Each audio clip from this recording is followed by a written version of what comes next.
Today I fucked up by trying to bring my girlfriend breakfast in bed and destroying my body instead. My girlfriend and I just moved in together, and I had the brilliant idea to wake up early last weekend and make her breakfast in bed. Real wholesome shit. I made pancakes, scrambled eggs, coffee. Even warmed the plates like I saw in some Gordon Ramsay video. I was proud. I get everything onto a tray and start walking up the stairs. What I didn't realize is that our cat had left one of her little rubber mouse toys right on the third step. One of those tiny bastard ones that looks like lint until it's under your foot.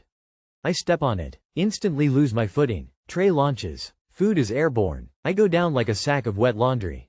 Pancakes fly. Coffee explodes on the wall. I hit the bottom of the stairs in a twisted pile of regret and syrup. My girlfriend runs out of the bedroom like she just heard a home invasion.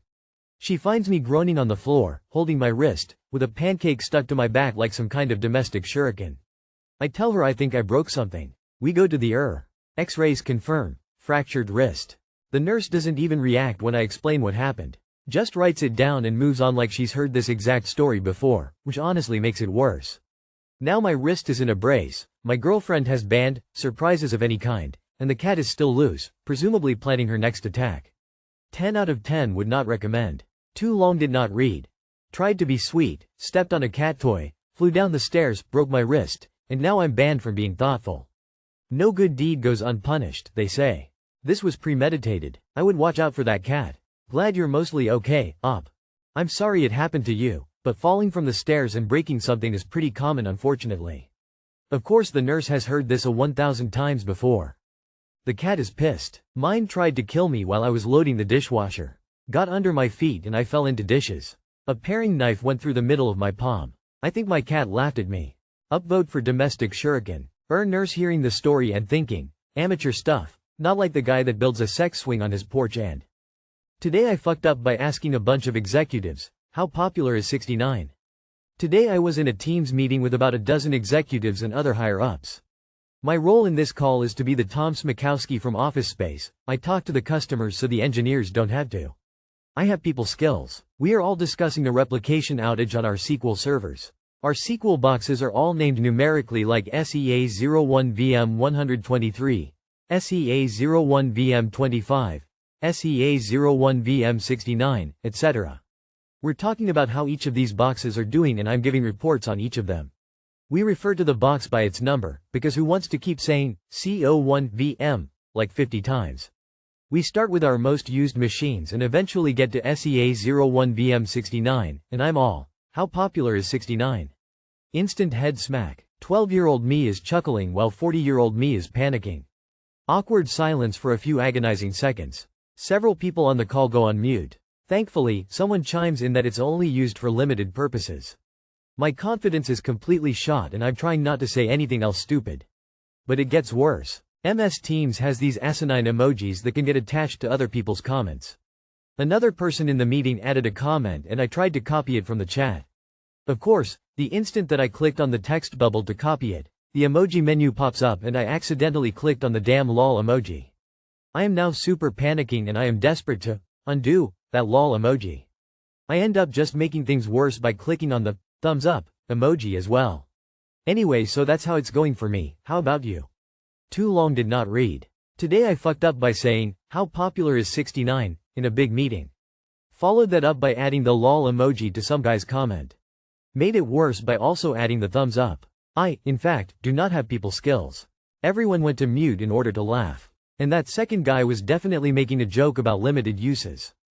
I'm sorry, but that's really funny. That is indeed a today I fucked up moment. Nice. Intent still matters. Despite the body outcome, you were focused on your job and not just being a comedian. At the end of the month your boss will remember your work performance, not this inadvertent quip. I type go tit instead of got it all the time on work teams. I feel like I have a different definition of I fucked up than 90% of the posts on this sub. Today I fucked up by buying a condo with the community dumpster right outside the bedroom window. First time homeowners, but I still can't believe I overlooked this. It's our second night sleeping in our condo and I'm just now realizing our bedroom window is right next to the dumpster. We love sleeping with the window open and feeling the crisp air, but I noticed a bad smell tonight. I looked everywhere and couldn't figure it out. Then after hours thinking I was imagining it, I looked outside our bedroom window and looked down. Our condo is on the second story, and realized the dumpster is right outside our bedroom window. I really messed up overlooking this. Now I can't sleep, like I can't stop thinking about the fact that I'm smelling the neighborhood trash pile outside. It's not just the bedroom either, it's the entire apartment. I do have a sensitive sense of smell, but my partner can also smell it in our room. We're in LA County, so our tiny condo wasn't cheap and it was an uphill battle to get it after all the fires everywhere here. So we're locked in for a good while. How could I have not noticed this? I don't think it smelled before. Crossing my fingers that someone just threw away something extra stinky tonight and that this isn't the norm. Weary. Too long did not read. Today I fucked up by buying an apartment with a stinky dumpster right outside my bedroom window that stinks up the place. Check local ordinances to see if there is a rule that garbage dumpsters must be located a certain distance from the apartment. I have a feeling this is a health department problem. Ask at city health department?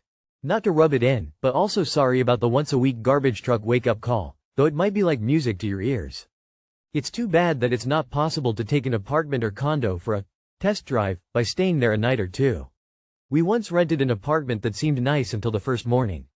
Turns out our bedroom window was 10 feet from the loading dock of an Asian grocery, which took delivery stock every morning from 4 a.m. 3 or 4 guys yelling at each other in Chinese for upwards of an hour, every morning, 365 days a year. I run an air purifier in my bedroom mostly as a white noise machine, but it has also helps during forest fire season and for reducing dust. I'd also talk to a garden center about fragrant plants you could grow in window boxes. Maybe citronella candles on particularly bad nights?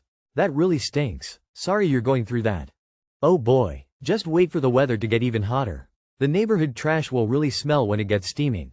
And I hope your condo is sealed well cause the bugs and rodents are not fun either. Today I fucked up by asking the hot merch guy for his number. Now I'm mortified cold sweat smile. So recently I, 18F, had the most embarrassing but kinda bold experience and now I can't stop thinking about it and not in a good way. I went to this small concert with one of my best friends. We bought the tickets months ago and the singer has been one of my favorite artists for years, so I was really excited. I expected a long line and chaos, but when we showed up there were literally only 3 people waiting for the concert. Since we had time to kill, we went to the merch table to get sweatshirts. Here's where the awkwardness started. I only brought cash, $100, and of course, they didn't take it. My friend had to transfer money and use her card, which led to a whole mess. You know, card declining, trying to swap sizes, lots of, sorry, and, actually, can I get a small instead? The guy working the stand was super nice about it though. Chill, patient, maybe a little flirty? I'm bad at reading signals but either way, he was hot. Like, stupid hot. Tall, muscular, face card never declined. You get it. Anyway, we went into the show, only like 100 people, really intimate vibe, and the artist was so good. One of his main messages was about how it's better to shoot your shot and take an L than to live with a what if. You can probably see where this is going. Towards the end of the concert, hot merch guy walks on stage. Turns out, he's the singer's brother. And 22. And lives in LA. I'm 18 and from Colorado, heading to college on the East Coast in 2 months. So, not exactly a realistic start. Still, my friend hyped me up, and call it a post-concert high, or maybe I was just high on life, but I figured I might as well go for it.